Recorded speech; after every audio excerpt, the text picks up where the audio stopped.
Grandes genios e inventos de la humanidad. Charles Babbage, Konrad Zuse y el ordenador. El ordenador. Para muchos sigue siendo un enigma. Lo que esconde en su interior no podemos verlo. El ordenador, una herramienta para la inteligencia, capaz de hacer cosas realmente increíbles. Hace algunos años solo podíamos verlo en nuestros sueños.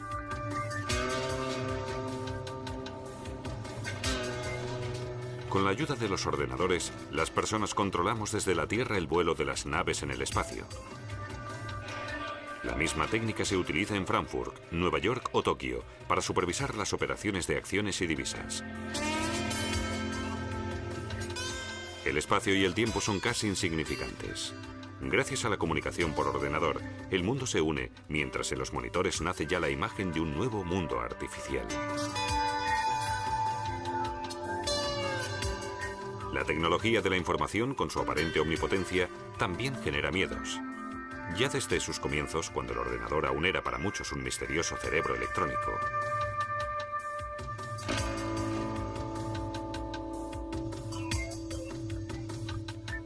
Pero el hombre que inventó los ordenadores modernos no fue un mago, sino un auténtico genio. Konrad Zuse, ingeniero alemán, creó el primer ordenador controlado por programas. Su modelo Z1, aparentemente, no tenía nada en común con los ordenadores actuales. Error. El ordenador de Zuse ya trabajaba con el código binario, un sistema de numeración que solo reconoce las cifras 0 y 1. Con él, Zuse inventó el procesamiento de datos moderno.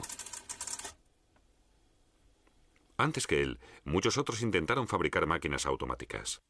En 1642, el francés Blaise Pascal creó la primera calculadora mecánica del mundo. La pascalina hacía cálculos mediante el laborioso sistema decimal, con sus 10 cifras conocidas, y era muy complicada de utilizar. Solo servía para resolver sencillas sumas.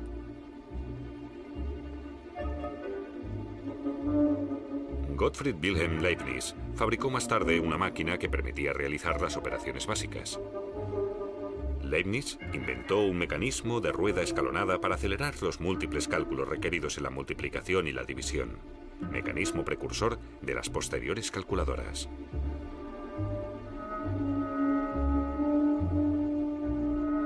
El siguiente avance en la técnica de cálculo tuvo muy poco que ver con los números.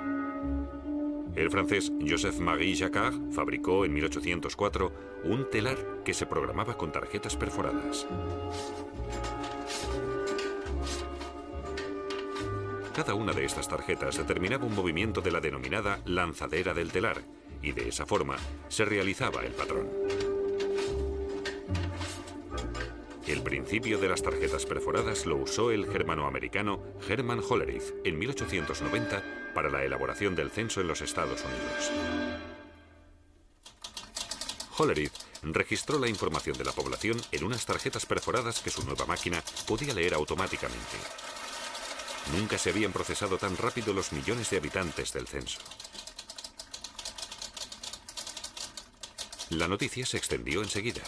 A finales de siglo, la máquina de Hollerith facilitaba el trabajo en instituciones y oficinas de todo el mundo. En esa época, Charles Babbage ya llevaba mucho tiempo muerto.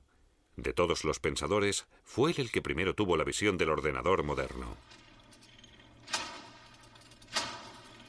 En 1822, Babbage creó su entonces incompleta máquina diferencial. Esta máquina debía resolver ecuaciones complejas. Miles de ruedas dentadas entrelazándose. Así se trasladaban las reglas matemáticas a la compleja mecánica. Pero la máquina diferencial nunca quedó acabada. Esta réplica de la incompleta está hoy en el Museo de Ciencia de Londres.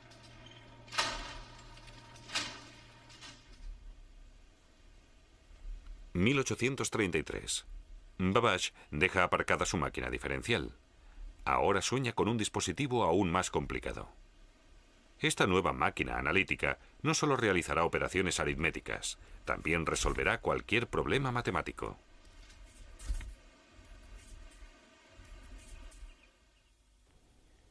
En Cambridge, el catedrático de matemáticas proyecta el primer ordenador con unidad aritmética y memoria. Su intención era introducir los programas con tarjetas perforadas. ¿El dilema? Para diseñar su máquina, Babbage tenía que volver a recurrir plenamente a la mecánica. No había ninguna otra opción. Una máquina de cálculo a vapor así pesaría varias toneladas, como un mecanismo de relojería gigante. Así que esta idea tampoco llegó a nada.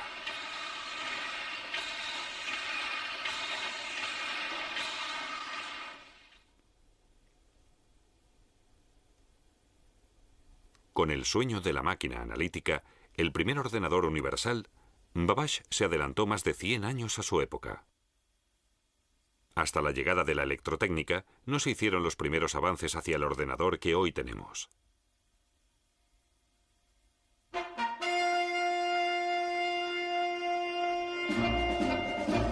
Berlín. El ingeniero mecánico Nobel, Konrad Zuse, sueña con una máquina que efectúe por él los pesados cálculos rutinarios. Zuse está convencido de que tiene que haber algún tipo de cerebro mecánico que sea capaz de despejar cualquier incógnita.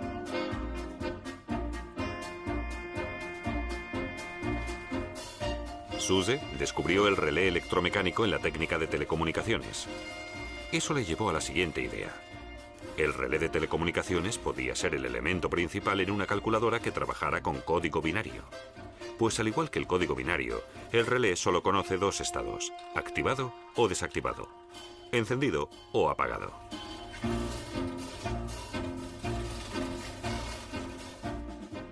Con ello, Zuse descubrió el secreto de la programación de datos. 1 o 0. Una calculadora electromecánica lo puede procesar fácilmente. La corriente fluye o la corriente no fluye. Un símbolo puede representar estos dos estados significativos. En el sistema binario, con 4 símbolos, se puede representar hasta 16 caracteres, o sea, 2 elevado a 4 caracteres.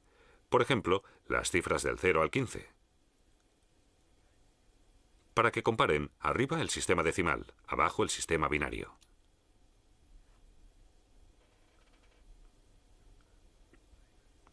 Con 8 símbolos habría 2 elevado a 8, es decir, 256 caracteres, con lo que también se pueden traducir al lenguaje binario las letras y los signos de puntuación. Con ello, se pueden realizar incluso operaciones lógicas.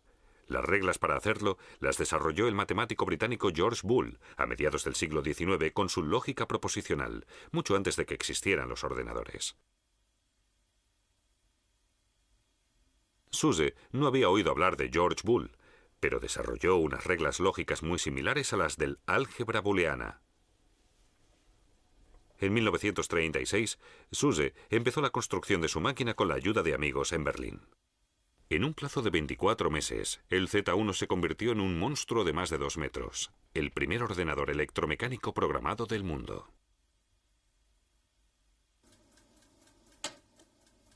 Zuse siguió perfeccionándolo. Durante la Segunda Guerra Mundial creó el modelo Z3. Su reproducción está hoy en el Deutsche Museum. La unidad aritmética constaba de unos 2000 relés. Una multiplicación sencilla costaba 5 segundos. Unas bombillas en la consola mostraban el resultado.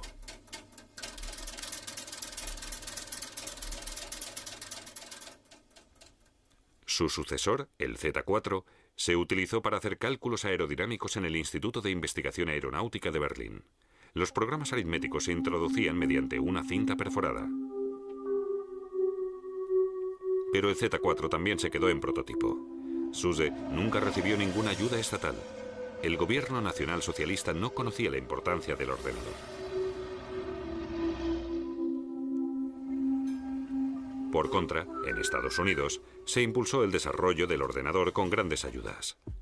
Todo comenzó en 1937 en los laboratorios de telefonía Bell. Allí, el matemático George Stibitz descubrió que el álgebra de Boole era el lenguaje perfecto para los relés telefónicos. Stibitz construyó un aparato con pilas, bombillas de linterna y alambres que podía hacer sumas binarias siguiendo los principios de Boole.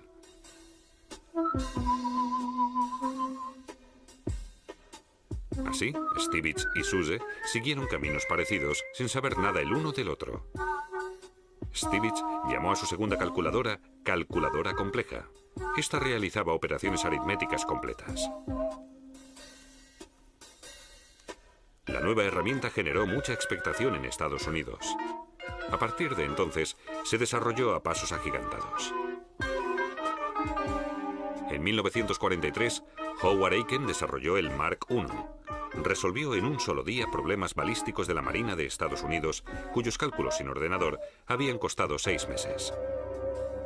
1000 veces más rápido era el ENIAC de 1945, el primer ordenador con tubos de vacío, un total de 17.000. El ENIAC era, como todos los predecesores, una simple calculadora. No podía procesar ni otros datos ni otros símbolos. 50 años más tarde, en cada mesa de trabajo hay un ordenador personal que puede hacerlo con toda facilidad. La evolución de meras calculadoras a milagros electrónicos se lo debemos a magníficos teóricos.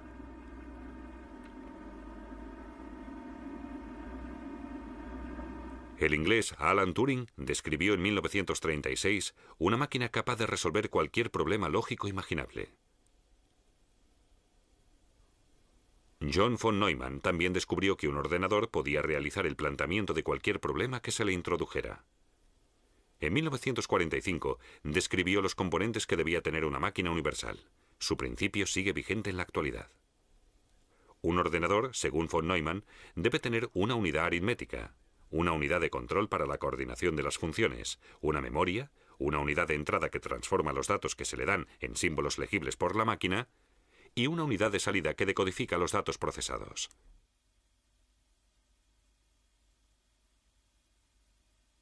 Además, el sistema debe trabajar con cifras binarias, tener un funcionamiento electrónico y realizar ordenadamente sus operaciones.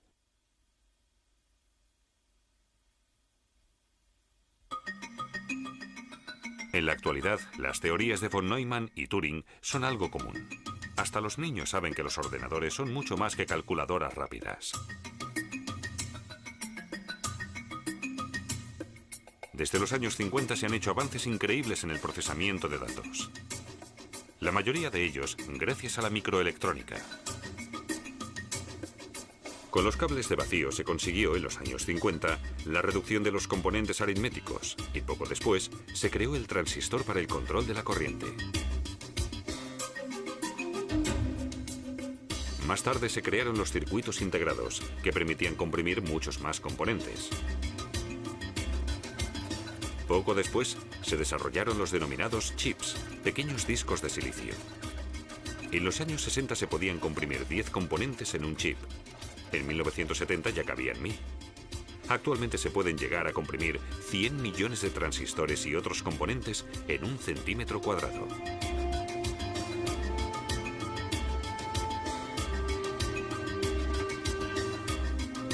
Mientras el rendimiento sigue aumentando constantemente, los precios de la ingeniería informática continúan bajando. Los ordenadores están más al alcance de todo el mundo. Gracias a sofisticados programas de aplicación, su uso es cada vez más fácil.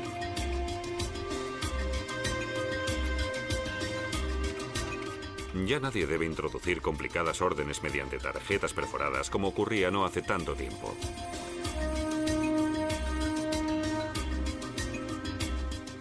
En el futuro, habrá ordenadores aún más pequeños que podrán controlarse mediante el reconocimiento de voz o de escritura manual. Estos aparatos electrónicos apasionan a muchos. A otros les gusta ver el desarrollo de la sociedad de la información. Konrad Zuse vivió el nacimiento del ordenador, pero no se le concedieron los derechos de patente porque supuestamente no cumplía el grado de invención.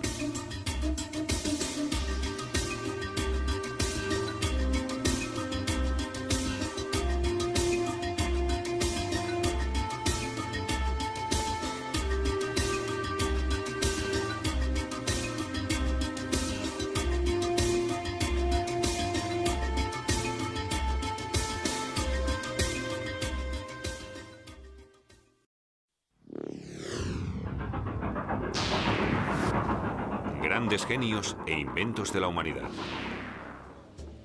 Navegar por Internet pertenece ya a nuestro día a día. Información, juegos, operaciones bancarias. Millones de datos se envían, se reciben o se procesan de forma constante. Y hacerlo resulta tan fácil que todo el mundo puede orientarse en esta red universal. La tecnología que lo hace posible es la World Wide Web, que es, junto al correo electrónico, la aplicación más usada de Internet. Y por muy increíble que pueda parecer, le debemos esta tecnología revolucionaria a un único hombre, un programador fantástico, Sir Timothy Berners-Lee. Sir Timothy Berners-Lee y la World Wide Web. Timothy Berners-Lee nació el 8 de junio de 1955 en Londres. Sus padres formaban parte del equipo que construyó uno de los primeros ordenadores controlados por programas, el Mark I de la Universidad de Manchester. Un día, cuando llegué a casa después del colegio, recuerda Berners-Lee, mi padre estaba leyendo un libro de investigación cerebral.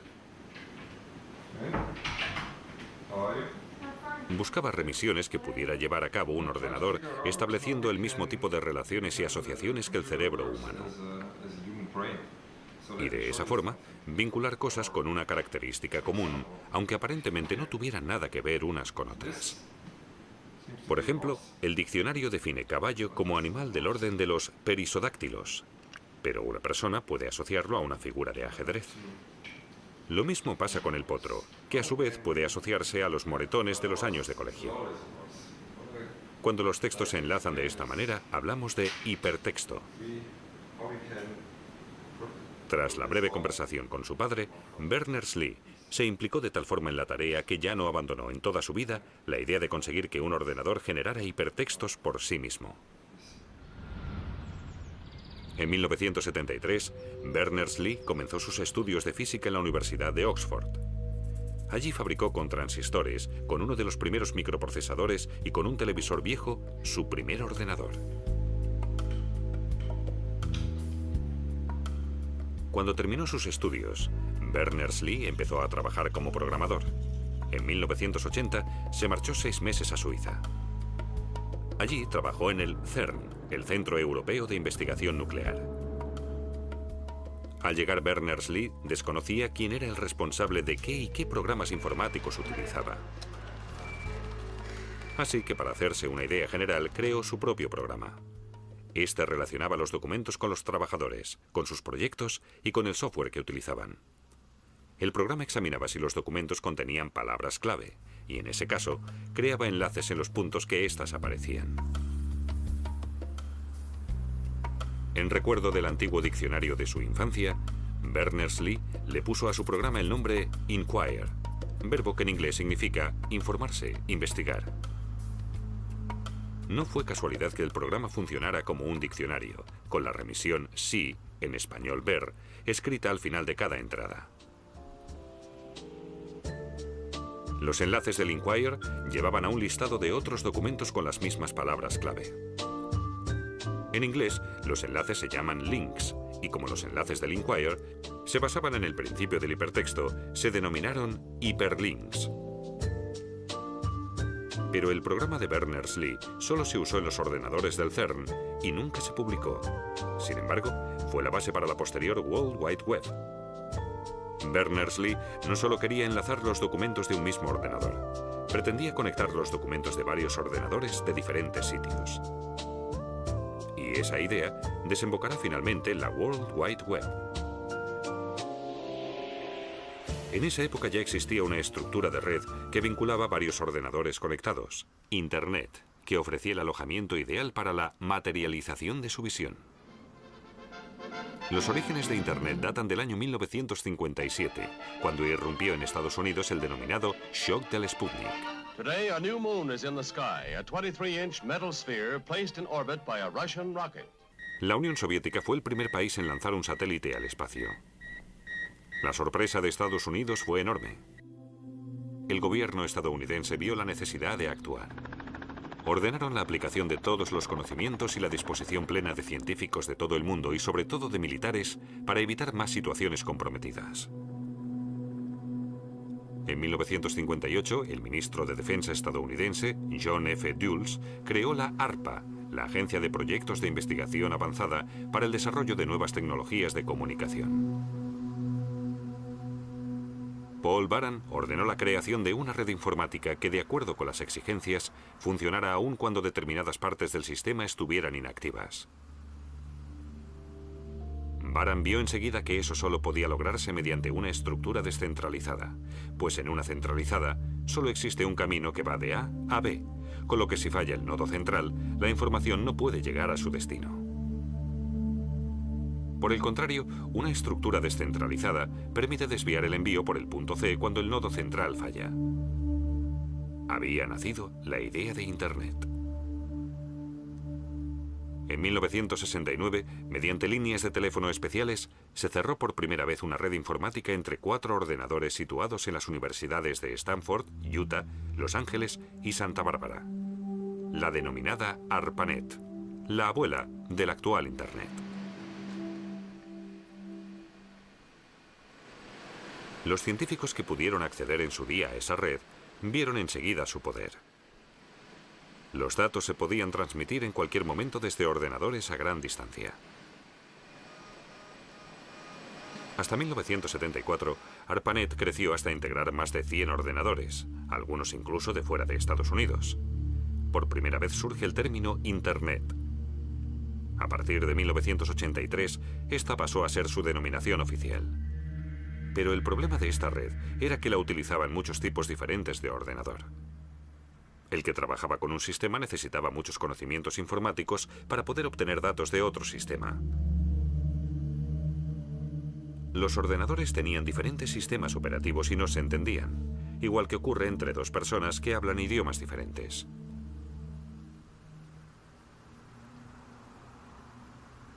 Tim Berners-Lee quería encontrar un denominador común.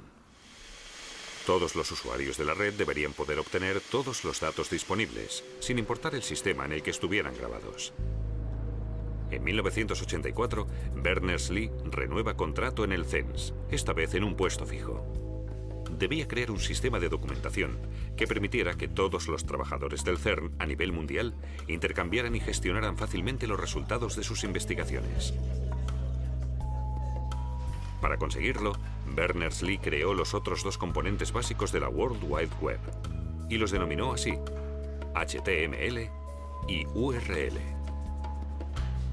HTML es la abreviación de Hypertext Markup Language y URL las siglas de Universal Resource Locator. HTML es un lenguaje que entienden todos los ordenadores y permite crear documentos de texto y también hiperlinks, es decir, remisiones. De la correcta visualización de un documento HTML en el ordenador se encarga un programa denominado Browser. El nombre proviene del verbo inglés to browse, que significa leer u hojear páginas. Y esa es la segunda función del browser. Hojea la red en busca de la información solicitada y después accede a ella.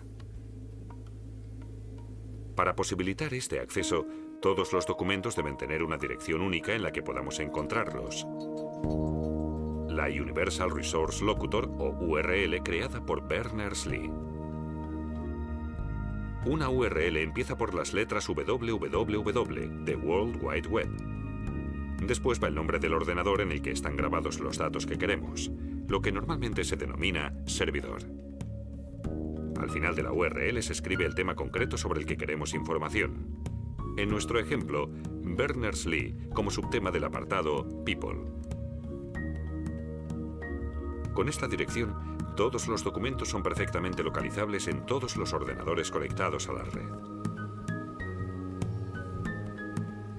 Así, Berners-Lee convirtió lo que en principio había concebido para los usuarios del CERN en su nuevo producto, la World Wide Web.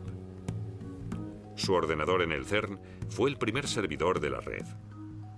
En él se podía acceder a toda la información de la red universal. Con su publicación, Berners-Lee provocó una auténtica reacción en cadena. La ya existente Internet estaba esperando un instrumento como la World Wide Web. En todo el mundo, sus compañeros se pasaron días y noches sentados frente a su ordenador, instalando nuevos servidores, mejorando la programación y ayudando al crecimiento de la World Wide Web en sus inicios. Una gran diferencia respecto a hoy era la denominada interfase de usuario, es decir, lo que veía el usuario en su monitor. Antes solo se visualizaban textos y había que teclear todas las funciones y órdenes. La World Wide Web era todavía una herramienta de expertos. En 1993, el estudiante Mark Andreessen programó el browser Mosaic, que permitía por primera vez integrar imágenes y activar hiperlinks haciendo un simple clic.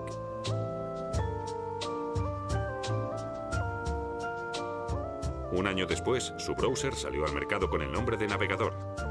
Su concepto orientado a la pantalla revolucionó la World Wide Web. A finales de 1994, el CERN se despide oficialmente del invento de la World Wide Web sin solicitar derechos de patente. La idea de una red pública no comercializada seguía siendo lo más importante para el instituto. En ese momento, empresas de software de todo el mundo empezaron a pelearse por la red, y 1994 fue el año en el que más negocio se hizo con la World Wide Web. Tim Berners-Lee no participó en este boom. Prefirió encargarse de los nuevos avances de la red universal en lugar de lanzarse a la arriesgada aventura de los negocios. Desde sus humildes orígenes a principios de los años 80, no ha dejado de trabajar en el desarrollo de la web. Desde 1994, el número de usuarios ha aumentado exponencialmente, de tal forma que en el año 2000 ya había 2.500 millones de páginas web. La tendencia sigue en aumento. La creciente oferta y el fácil acceso han cambiado notablemente nuestro concepto de la información. Si algo está en Internet, automáticamente se da por hecho que es cierto. Muchas veces erróneamente. Esta espectacular foto circuló mucho tiempo por la web, acompañada de la información de que estaba nominada la mejor foto del año 2002. Pero se descubrió que era falsa. Se supo que era un fotomontaje y que tampoco estaba nominada. Esas informaciones falsas en la red universal se han denominado hoax, que en inglés significa engaño. Pero junto a estas mentiras ingeniosas, en la web también circulan mensajes falsos que pueden tener consecuencias graves. En algunos, por ejemplo, se solicita a los usuarios desde una página falsa que faciliten todos sus datos bancarios.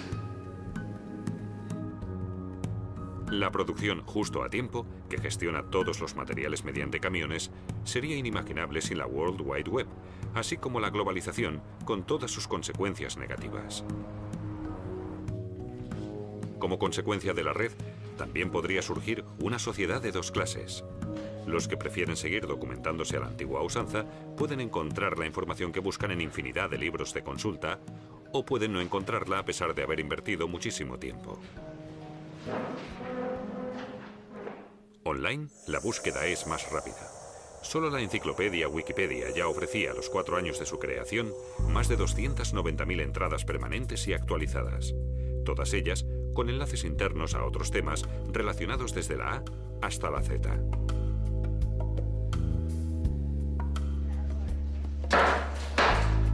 El mazo de las subastas online ha golpeado, sin embargo, únicamente a los usuarios de la plataforma de comunicación del siglo XXI.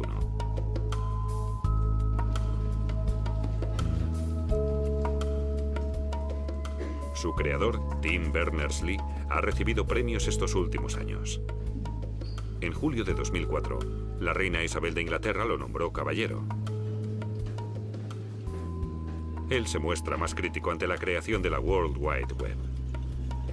Una vez, cuando le preguntaron si la red universal nos había hecho más listos, respondió: en realidad no, pero estamos mejor comunicados.